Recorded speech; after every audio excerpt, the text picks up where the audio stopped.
Hello दोस्तों आजकल market में कई बाबा पॉपुलर हो रहे हैं एंड आई एम श्योर आपने भी इनके बारे में सुना ही होगा। ऐसे ही एक बाबा है हमारे बागेश्वर बाबा।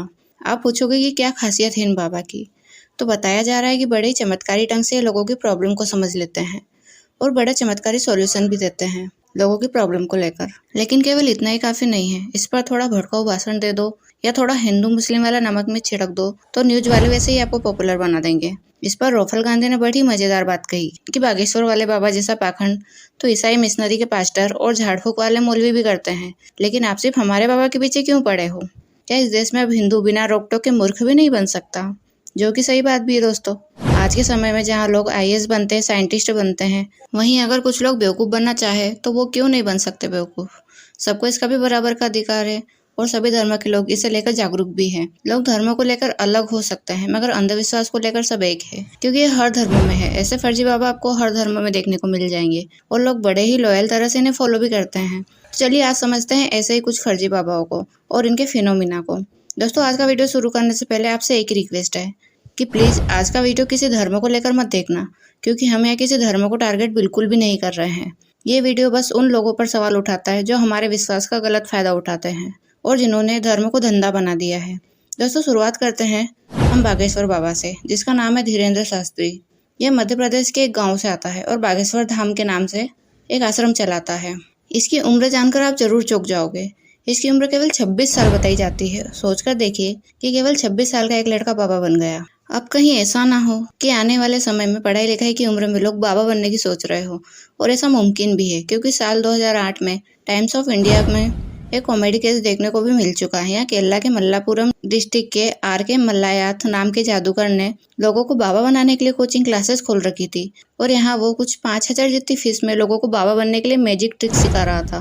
बट एनीवेज वापस चलते हैं हमारे बाबा बागेश्वर पर, जो चर्चाओं में आया अपने कम्युनल भड़काऊ भाषण की वजह से। पिछले साल 19 अप्रैल 2022 में मध्य प्रदेश के सागर में भाषण के दौरान इसने कहा कि सब हिंदुओं एक हो जाओ और सब पत्थर फेंकने वालों के घर पर बुलडोजर चलवाओ। फिर इसके बाद ही ऐसा एक और भाषण दिया इसने जिसमें कहा कि सब अपने हाथों में हथियार उठा लो। अब सब अपने हाथों में हथियार उठा लेंगे तो पुलिस और कानून क्या करेंगे? लेकिन बड़े ही आश्चर्य की बात है कि इतने भड़काऊ भाषण और पब्लिक पीस को डिस्टर्ब करने की कोशिश करने के बावजूद भी इस पर कोई एक्शन नहीं लिया गया। इसके बाद भी इन बाबा के द्वारा ये कहा गया कि मैं बाबा नहीं ढाबा हूँ और ऐसी गलती बार बार करता रहूंगा। मतलब कानून का तो कोई डर ही नहीं है। केवल इतना ही नहीं, जब लोग इसके पैर छूने जाते हैं तो ये खुद पैरों को आगे कर उन्हें कहता है कि ले लो आशीर्वाद। मगर वहीं जब एक बार एक भक्त इसके पैरों पर गिरने गया तो इसका रिएक्शन कुछ अलग था और इसने कहा, छूना नहीं हमें, तुम अछूत आदमी हो।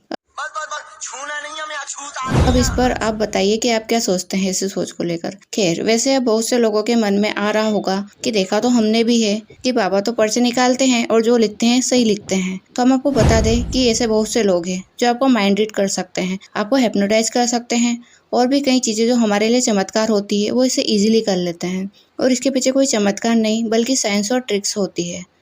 एक और चीज से समझते हैं। जैसे हमने दो केमिकल्स को आपस में मिक्स किया तो एक अलग नए रंग का केमिकल बना। अब अगर हमने इसके पीछे की थ्योरी पढ़ी है तो ये हमारे लिए साइंस है, लेकिन अगर हम नहीं जानते तो चमत्कार। आप फेमस मैजिशियन सुहानी शाह के बारे में तो जरूर जानते होंगे। अगर नहीं जानते तो प्लीज एक बार उनके वीडियोस को भी जरूर देखिए। वो क्या करती है तो आपको बता दे कि वो भी धीरेन्द्र शास्त्री की तरफ माइंड रीड कर सकती है, बट इसे वो उसकी कला बताती है, कोई चमत्कार नहीं। जब आप देखेंगे तो खुद समझ जाएंगे कि केवल माइंड गेम है, कोई दिव्य दृष्टि नहीं। एक बार धीरेन्द्र शास्त्री जब नागपुर जाते हैं तो वहाँ भी वो यही करते हैं, यानी माइंड रीडिंग करना और चमत्कारी सोल्यूशंस देना। वहीं श्याम मानव इन्हें एक चैलेंज देते हैं कि अगर इन्होंने कमरे में बैठे 10 आदमियों के नाम, एज, फोन नंबर और उनके पिता के नाम बता दिए या कमरे में रखी 10 चीजों के नाम बता देते हैं तो वो इन्हें 30 लाख का इनाम देंगे और साथ ही अपना माथा भी उनके पैरों पर टिकाकर माफी मांगेंगे और अपनी ऑर्गेनाइजेशन को भी बंद कर देंगे। आपको बता दें कि श्याम मानव नेशनल कॉन्वर है महाराष्ट्र अंधश्रद्धा निर्मूलन समिति के, जैसे इसके नाम से ही समझ आता है इसका काम है अंधविश्वास के खिलाफ फाइट करना। और दैनिक भास्कर की रिपोर्ट के अनुसार श्याम मानव 200 से ज्यादा फर्जी बाबाओं का भांडाफोड़ कर चुके हैं। खैर चैलेंज मिलने के बाद क्या होता है, कैसे बागेश्वर बाबा द्वारा एक्सेप्ट किया जाता है, तो इसका जवाब है नहीं। इवेंट के पोस्टर पर लिखा था कि इवेंट 13 जनवरी तक चलेगा, मगर धीरेन्द्र शास्त्री 11 जनवरी को ही वहां से भाग जाता है, जिसे श्याम मानव से भगोड़ा करके पुकारते हैं। आपकी इस पर क्या राय है? वैसे मेरे हिसाब से तो बागेश्वर बाबा को चैलेंज एक्सेप्ट कर लेना चाहिए। आज उनके लाखों फॉलोवर्स है, उन तक क्या संदेश जाएगा? और फिर चमत्कार ही तो है, नागपुर हो या रायपुर क्या फर्क पड़ता है कि नहीं दोस्तों? इनका एक और दावा है कि ये कैंसर जैसी बीमारी को भी ठीक कर सकते हैं। तो भाई हमारी सरकार क्या कर रही है? जल्दी से जल्दी इन बाबाओं को हॉस्पिटल में लाकर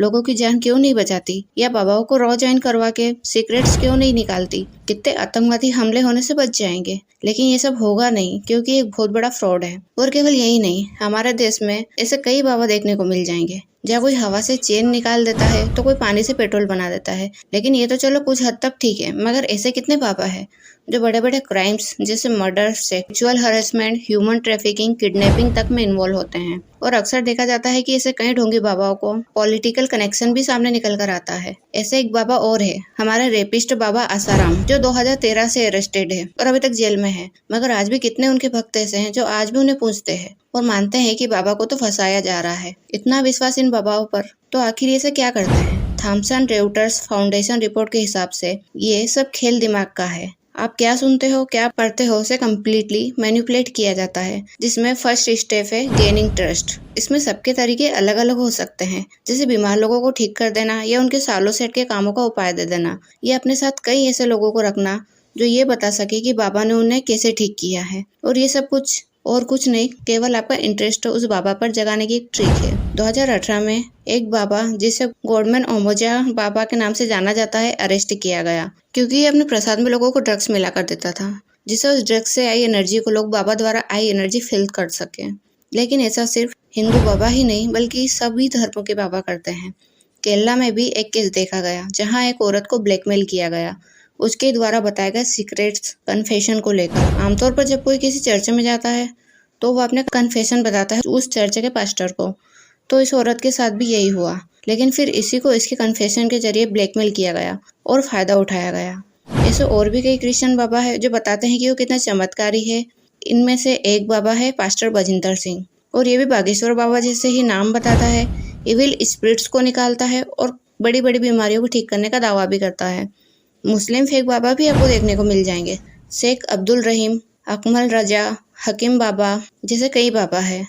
अकमल रजा ने एक औरत को कहा कि अगर वो अपने पति की बीमारी को ठीक करना चाहती है तो अपनी बेटी मुझे सौंप दो। दीन मोहम्मद नाम का एक तांत्रिक भी सेम चीजें कर रहा था। अब यहाँ एक चीज आती है कि आखिर पॉलिटिशियंस इन बाबाओं को सपोर्ट क्यों करते हैं?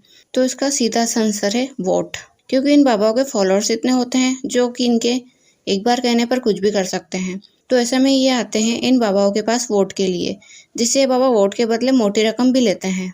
और इसमें फ़ायदा दोनों का ही है, क्योंकि बाबा को भी अपना काम कंटिन्यू रखने के लिए चाहिए पॉलिटिकल सपोर्ट और पैसा, जो कि उन्हें यहाँ से मिल जाता है। इसलिए तो आपने देखा होगा कि इलेक्शन के टाइम पर इनका बॉन्ड काफ़ी एक्टिव हो जाता है।